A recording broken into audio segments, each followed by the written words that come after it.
শিক্ষার্থী বন্ধুরা, অনির্দিষ্টকালের জন্য তোমাদের স্কুল কলেজ বন্ধ ঘোষণা করা হয়েছে। চলো পুরো সংবাদটি দেখে নিই। বিদ্যালয় ও কলেজগামী শিক্ষার্থীদের নিরাপত্তার কথা বিবেচনা করে মাধ্যমিক ও উচ্চ মাধ্যমিক পর্যায়ের সব শিক্ষা প্রতিষ্ঠান বন্ধ ঘোষণা করা হয়েছে।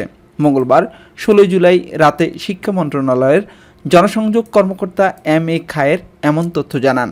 তিনি বলেন, বিদ্যালয় ও কলেজগামী শিক্ষার্থীদের নিরাপত্তার বিষয়টি বিবেচনায় নিয়ে শিক্ষা মন্ত্রণালয়ের আওতাধীন মাধ্যমিক ও উচ্চ মাধ্যমিক পর্যায়ের সব শিক্ষা প্রতিষ্ঠান এবং পলিটেকনিক ইনস্টিটিউটগুলো শ্রেণী কার্যক্রম পরবর্তী নির্দেশ না দেওয়া পর্যন্ত বন্ধ থাকবে।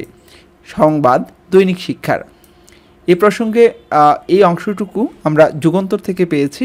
প্রসঙ্গত, সরকারি চাকরিতে কোটা বাতিলের এক দফা দাবিতে আন্দোলন ঘিরে ঢাকা, চট্টগ্রাম, রংপুরে সংঘর্ষে 5 জন নিহত হয়েছেন।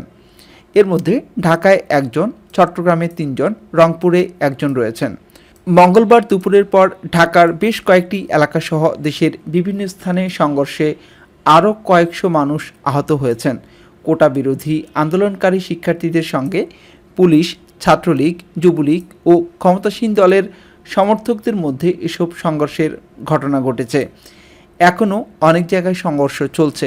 আজ এ পর্যন্তই। মাই ক্লাসরুমের সাথে এতক্ষণ ধরে সংবাদটি দেখার জন্য ধন্যবাদ।